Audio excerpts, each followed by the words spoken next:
Hi, I'm Tom Stephenson, and welcome to my YouTube channel. Today we're going to be looking at construction killers, construction profit killers, the 8 areas of waste. Waste in construction is pretty rampant, and I have shot a video series on each of the 8 areas of waste. This particular video is an introduction to the series, and then once you get a good overview of the 8 areas of waste, you can dive in more depth. I'll have in the description below a list of the video links. You can also find it on my PM Tips playlist. I'm a professor of construction management, and this is what I do all day long. I teach construction management. I teach how to be more profitable. I work with people from industry. I do a lot of consulting. And as you can see from this, I was in construction even when I was like 19 and I bought my first house and was doing a front porch. I remember when I was that age, there was a lot of waste in what I did. There's still a lot of waste in what I do, but I like to think that I've improved a lot and I've learned a lot over the years. And so this video series does tie with lean construction methodology, which was developed out of the Toyota production system and lean manufacturing, but was adapted and really specified and focused on construction instead of manufacturing. But these 8 areas of waste, they're rampant through everything. So it's not only construction, it's just my application will be towards construction. And I can think back to where I did a lot of things and it wasn't very productive, and I had to do a lot of things more than once, and I really have learned from that, and I really think about these things, especially when I run into problems and issues with it. So I hope you'll enjoy this series. Now let's start off with, I'm going to give you an overview of the 8 different areas of waste, and we'll talk a little bit about applications, and I will, hopefully by the time you finish here, you'll have some ideas of where you're making waste.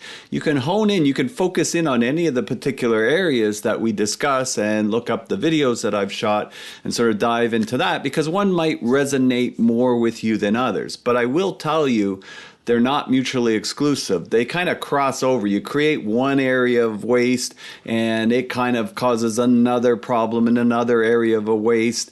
And so they're definitely not mutually exclusive where just one is happening or the other. It's usually quite a network of things that are going on. So when we think about waste, we should think about defects. All right, so that porch that I was building, I can remember one side of the wall, I was backfilling it, and I can remember that I wanted to save on taking away the earth. You saw that I was excavating it by hand, right? No equipment. And I remember filling it with water because I wanted it to settle in, right? And so I wouldn't have to take so much away, because this doesn't have a cold room or anything underneath it. It basically was unexcavated in behind, and I filled it in. Well, that put hydrostatic pressure against the wall, and of course then I had to redo the block wall because it actually kind of gave way.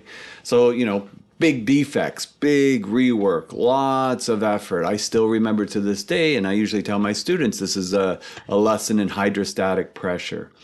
Overproduction, doing more than you need to do. So we'll get into that a little bit here too, but overproduction is basically doing more than you need to do. Waiting. We wait for things. In construction, we wait a lot. Like supply chain, we wait a lot. And this is a big area to unpack. Non-utilized talent. Well, we're a very fragmented industry. We have a ton of waste in this industry. We have 30+% waste, which is really basically direct waste. That's not even counting all of the peripheral waste, which is in things like the construction management processes. So if we've got to use the talent that we have, and we're so specialized in so many areas that no one person knows everything. And so non-utilized talent. Transportation of goods, getting stuff delivered where we need it, when we need it. And how much stuff do we want to have on hand? Inventory. We'll talk about that. If we have too much, that's going to cause some problems. It's going to cause a lot of problems. Motion, oh boy, motion. I did 2 videos on motion in this series because there's a lot to it. There is a lot to it, and we'll unpack that a little bit in a few minutes. And extra process steps. That's the one I shot most recently, which was basically one that we're doing more steps than we need to do very frequently. And that really causes a lot of opportunities to have increased bottlenecks. And I like to call it friction. Friction, just resistance, the resistance to being able to get things done.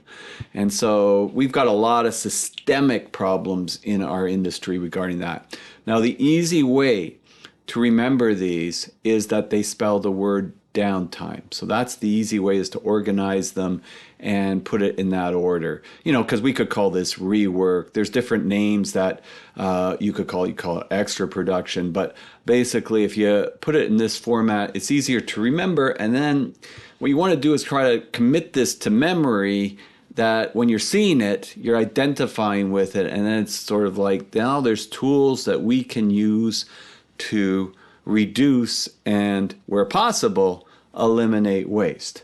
I think eliminate waste, it's like mastery.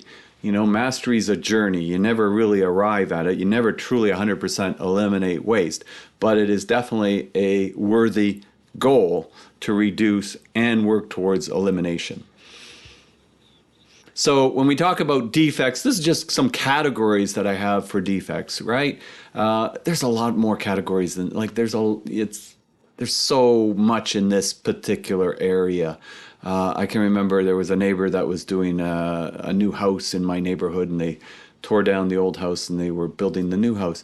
And I felt like they did everything 3 times. Like, I was just watching them, and they kept having to rework and redo things. And if you take the cost of that, it's astronomical. And we do have a lot of it in construction. So this is an area where it does pay to really reduce those types of things, right? Of defects. And it comes from designs, it comes from poor workmanship, and that, you know, everything has a root cause, right? Like, so this is the things we unpack in the videos, right? Everything has a root cause, and the root causes can be different. But if you're just treating the surface issues to get by it, which is what we tend to do in construction because we feel we don't have time, then we're going to face it again and again and again. It's kind of like John Wooden, the coach of the UCLA Bruins, winningest coach in college basketball history. He said, if you don't have time to do it right now, right correctly now, when will you have time to do it over? Because, you know, if you're just rushing it and you're making mistakes on it, then you end up doing it twice or 3 times, as I said. Well, these are a few of the examples. But as I said, I think I got site safety issues twice. Probably good in that sense. You noticed on my pictures that were me when I was younger, late 1970s. No hard hat on. I had safety shoes on. No personal protective gear on. Different world now. Although I still see people working that way. I would not be working that way today. But you just definitely have to follow Occupational Health and Safety Act and regulations. You have to make sure that you're working safely. More importantly, from a moral and ethical perspective, you want to make sure that people can go home to their families at night. So it all these things, they're little networks that tie together. And this will, by shoring up and improving in these areas, this will make you more efficient, more profitable, more happy and satisfied in your work. Nobody likes to do things more than once. Nobody, even if you're getting paid again for it. There's enough work in construction. We don't need to do things twice, all right? And 99% of the time, you're not getting paid twice for it. Overproduction, doing more than is necessary, right? So yeah, you're contracted to do the work. So in PMP, Project Management Institute, you know, when you study for that credential, they'll tend to call this gold plating, doing more than you have to do. A lot of times you do more than you have to do, thinking that the client will appreciate it, and they don't even want it. So really what you should be focusing in on, what are we supposed to do? Let's do it at the level that the client expects, that the client wants, that we're going to make them happy, that we're going to be satisfied with the work, that we're going to build a long relationship, playing the long game, and that we can make a profit on. So we're thinking in those terms. And we have to, as we move more to manufacturing things off-site, that we can then assemble more quickly on-site, making sure that we have the right amount, but not too much that it's being thrown out or that it's wasteful, right? And of course, overproduction too, if we get stuff earlier than needed, that's a problem. And that's where it ties to other ones such as inventory. Wait time, all right? That's basically where stuff is waiting, all right? Now the stuff, what's the stuff? The stuff is people. The stuff can be the other trades, people as well. It can be materials waiting for people. That's the other side of it, right? So we use the term very frequently is that work is waiting for workers, all right? Work is waiting for workers. So we've got a problem in the sequencing there where something moved ahead and now it's waiting for the workers. Now, generally too, a fragmented industry, meaning we've got lots of different trades, lots of different companies coming together, and one of the companies perhaps is busy on another project for somebody else and they don't send the trades when they're supposed to. And then that causes a ripple effect because everything is very sequential and very tied together in construction. Well, if they don't get what they need to do, the next trade can't come in and say, close in the drywall because you couldn't inspect for that particular plumbing system or electrical system. So we really need to coordinate closely and get stronger commitments and build systems that make it easier to do that, because that's one of our problems. We don't have very good systems in making this collaboration good, so that we can have a better flow to the project. So we don't want to have work waiting for workers, right? We don't want to have workers waiting for work. Now, we had a lot of that past 5 years with supply chain issues, right? Like going back to COVID, early days, and issues with the supply chain for sure. We still have problems with the supply chain. And so there's a lot of things we can unpack there to make improvements as well. And I'll talk about that more in the video on wait time. All right, but for sure, you've got stuff that's delivered, it's sitting there, right? And it's waiting for the workers. You've got a house that I do this every year with my students, and they have to go out and they have to watch a construction project over, say, a 6-week or 2-month period. And inevitably, I have a number of students that they'll have pictures, photos from every week. And from week 1 to week 8, they're the same. They don't change. Why? Well, you've got work waiting for workers. That's what's going on. So it's understanding that. And sometimes it could be workers waiting for work, right? Because maybe there's some material that's not ready for them and they can't go in and do it. So you really have to know what's going on. But ideally, you want to make sure you have a good flow to your project. The longer a project sits there, it's at risk. It's at risk for damage. It's actually starting to deteriorate. We have in our city right now a crosstown LRT that's being installed, and it's been going in for like 12, 13 years, and there's a lot of delays, like in the commissioning process, a lot. And you can just sort of see it, like nobody even wants to commit to a finish date because the commissioning aspect, it's got issues, and you can see that it's deteriorating, right? So, you got to fix all the stuff that's deteriorating so it will close out properly. So these are challenges, right? We don't like wait time. It's a big waste for everyone.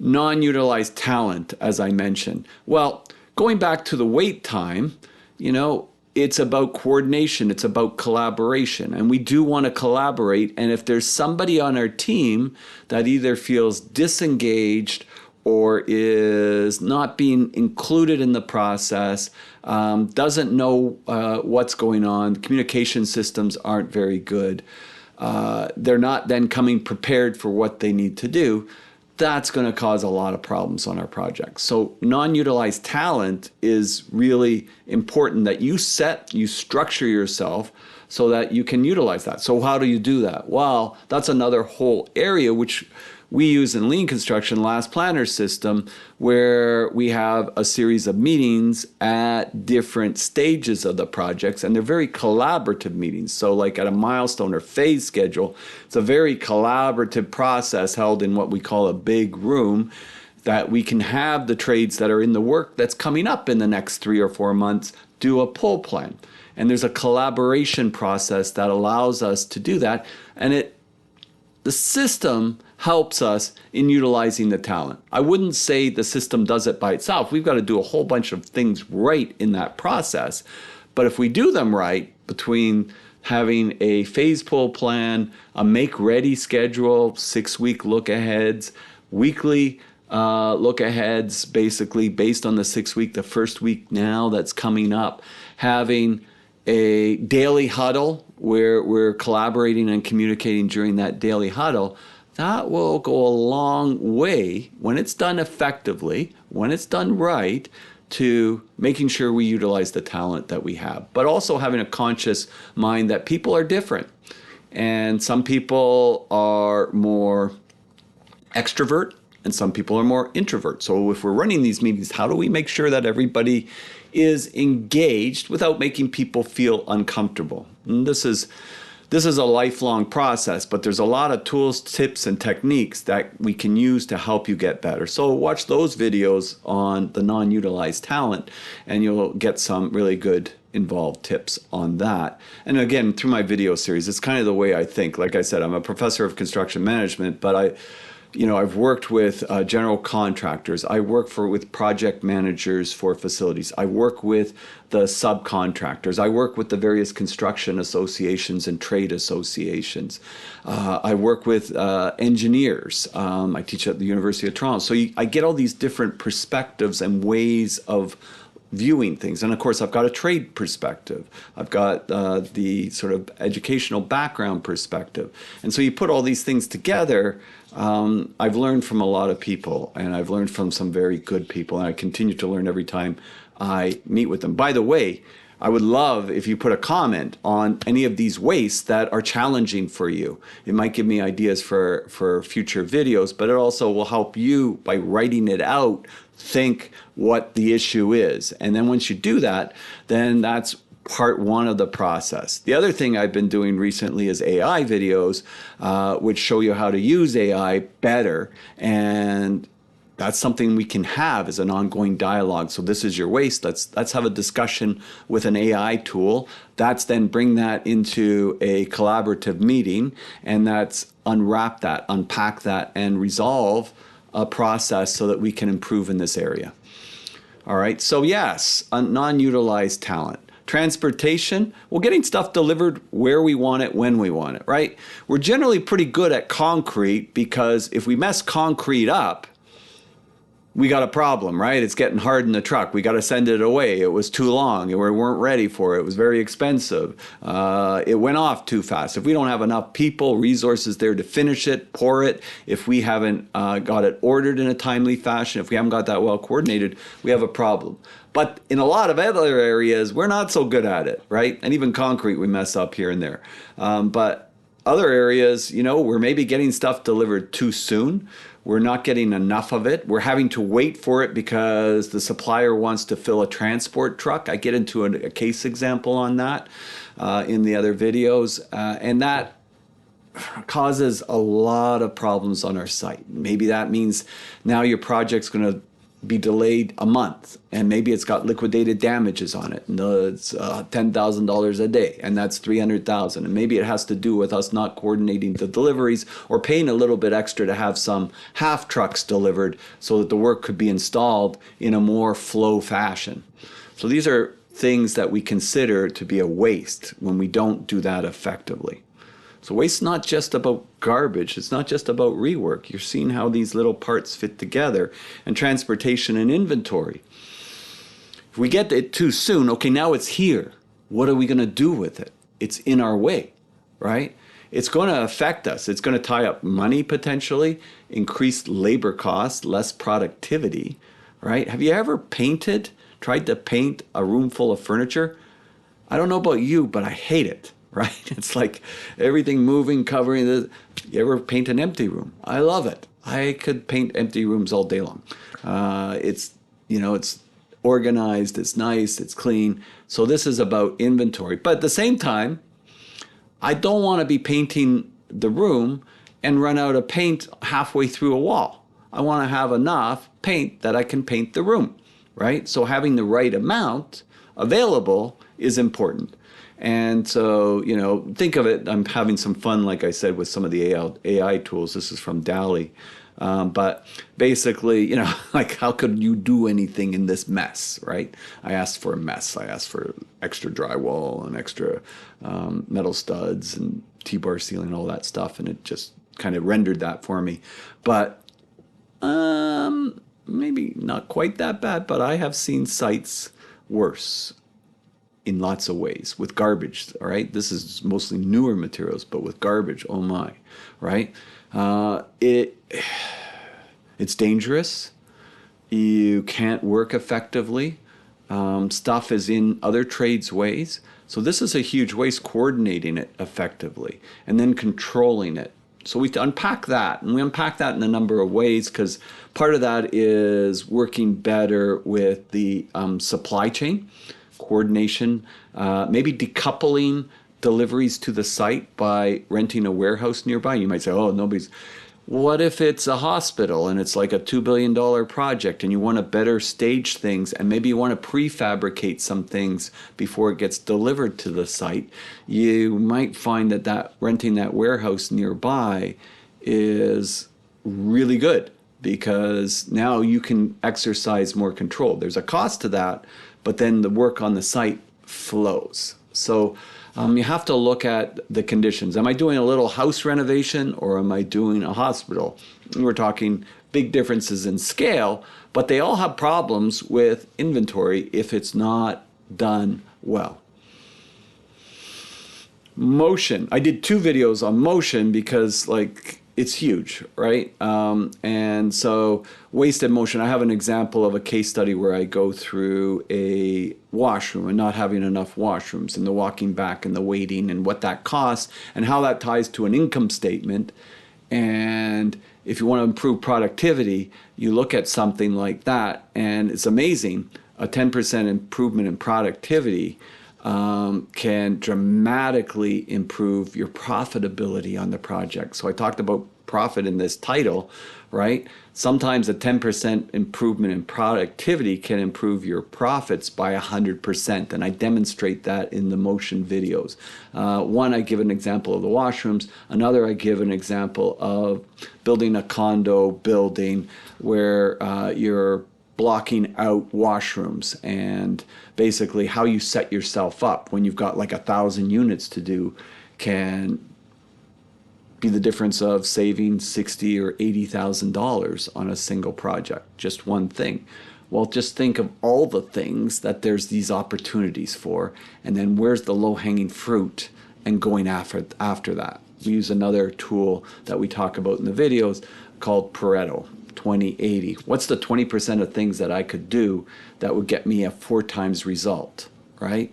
I don't want to do something that's going to take me an hour and save a half an hour. I want to do something that's going to take me an hour and save 4 hours or more.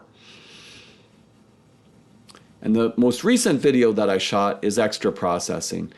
And extra processing, you just got to think of it like it's bureaucracy. So it's bureaucracy. If we've got a lot of bureaucracy, there's so many layers. Governments have all these layers. Without getting into politics, there's a lot of discussions on that globally.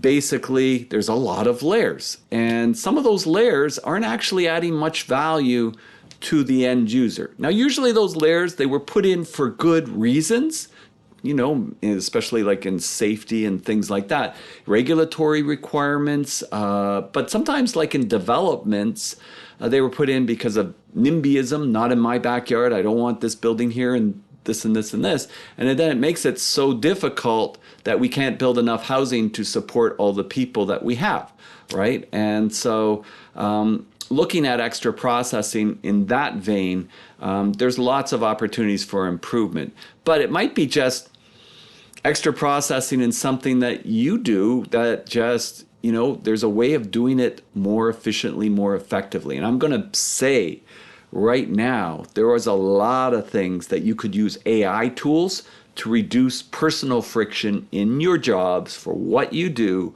and make it easier. I mean, I use it now for when I start to put together a video and I do a description and I ask questions and I try to figure out a title that'll be more search engine optimized.